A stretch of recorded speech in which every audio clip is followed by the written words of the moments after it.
भारतवर्ष में केंद्र की सरकार हो, राज्य की सरकार हो, सामाजिक संस्थाएं हों, पर्यावरण को बचाने की चिंता कर रही हैं। हमारा पर्यावरण कैसे सुरक्षित रहेगा, यह प्रकृति कैसे सुरक्षित रहेगी, इसकी चिंता कर रहे हैं। और उसके लिए एक अभियान जो बढ़ चढ़कर चलाया जा रहा है वो वृक्षारोपण का अभियान है। पेड़ लगाओ, जीवन पाओ। पेड़ हमारे लिए जीवन है, जिंदगी है पेड़, जिंदगी है वृक्ष।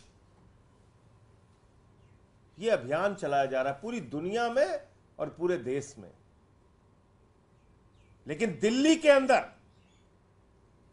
यहां के एलजी महोदय,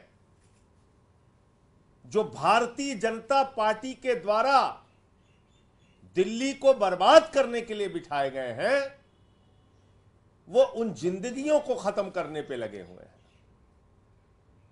उन वृक्षों को खत्म करने के लिए लगे हुए हैं जिनसे कहा जाता है कि लोगों को जीवन मिलेगा। 1100 पेड़ कटवा दिए, 1100 पेड़, 1100 पेड़ दिल्ली के एलजी ने कटवा दिए। एक शब्द भारतीय जनता पार्टी के मुंह से नहीं निकल रहा। सुप्रीम कोर्ट तक ने फटकार लगाई, एक शब्द बीजेपी के मुंह से नहीं निकल रहा है। दिन रात अरविंद केजरीवाल और आम आदमी पार्टी की आलोचना करने वाली Bharatiya Janata party supreme court में बार बार लताड़े जाने के बावजूद एलजी के खिलाफ एक शब्द नहीं बोल रही है। इसका मतलब एलजी के साथ दिल्ली की बर्बादी में भारतीय जनता पार्टी पूरी तरीके से शामिल है। जो भी खेल चल रहा है,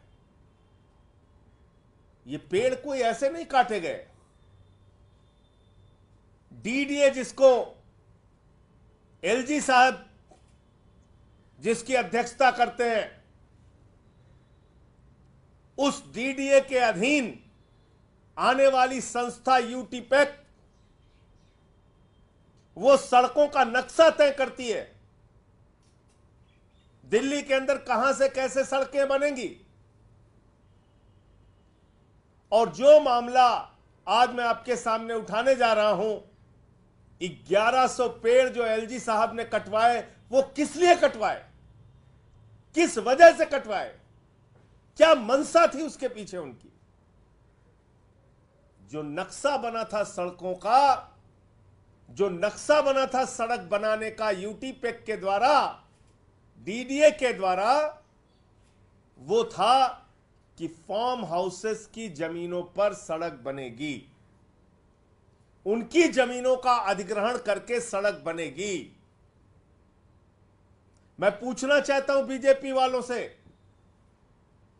क्या डील हुई। मैं पूछना चाहता हूं एलजी साहब से, क्या डील हुई फार्म हाउसेस वालों से, क्या डील हुई। किस कारण से फार्म हाउसेस की जमीन पर सड़क ना बनवाकर पेड़ कटवाए गए और सड़क बनाई गई। ये सीधे सीधे पर्यावरण को तो मारने की कोशिश है ही, साथ ही साथ एक बहुत बड़े जांच का विषय है कि फार्म हाउसेस की जमीन जहां पर मूल रूप से नक्शा बना था कि सड़क इधर से निकलेगी, फार्म हाउसेस को बचाने के लिए 1100 पेड़ एलजी साहब ने क्यों कटवाए। क्या डील हुई थी। पूरी दिल्ली जानना चाहती है, हम सब जानना चाहते हैं। और यह बात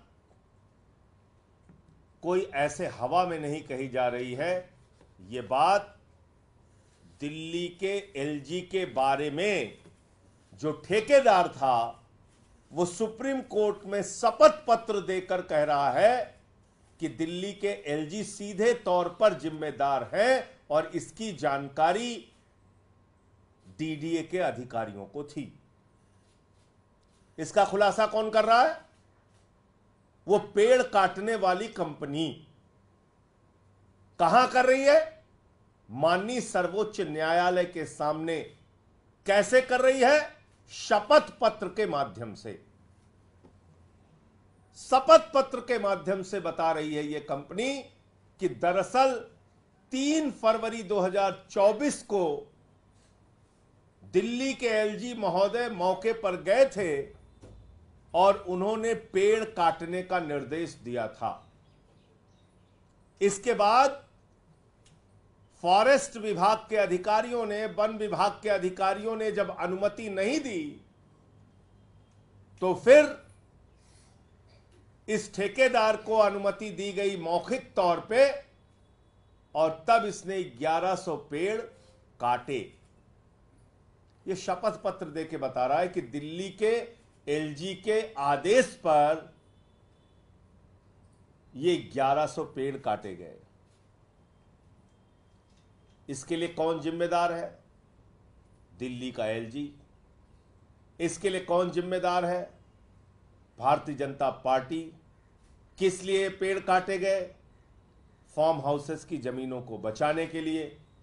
तो इसकी एक उच्च स्तरीय जांच करके और माननीय सुप्रीम कोर्ट को गुमराह करने के बजाय इन सारे तथ्यों को, इन सारे प्रमाण को सुप्रीम कोर्ट के सामने रख के सुप्रीम कोर्ट इसका संज्ञान ले और एलजी के खिलाफ और जो भी इसके लिए जिम्मेदार अधिकारी हैं उनके खिलाफ कार्रवाई हो। इसकी जांच कराना आवश्यक है,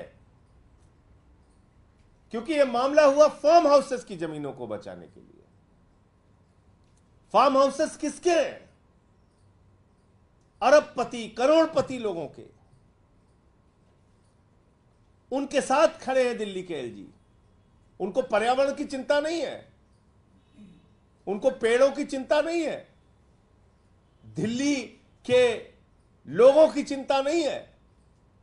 बीजेपी को पर्यावरण की, दिल्ली के लोगों की, पेड़ों की चिंता नहीं है। किसकी चिंता है? फार्म हाउसेस के लोगों की चिंता है। जो करोड़पति, अरबपति लोग हैं उनकी चिंता है कि उनके पेड़ ना काटे जाएं।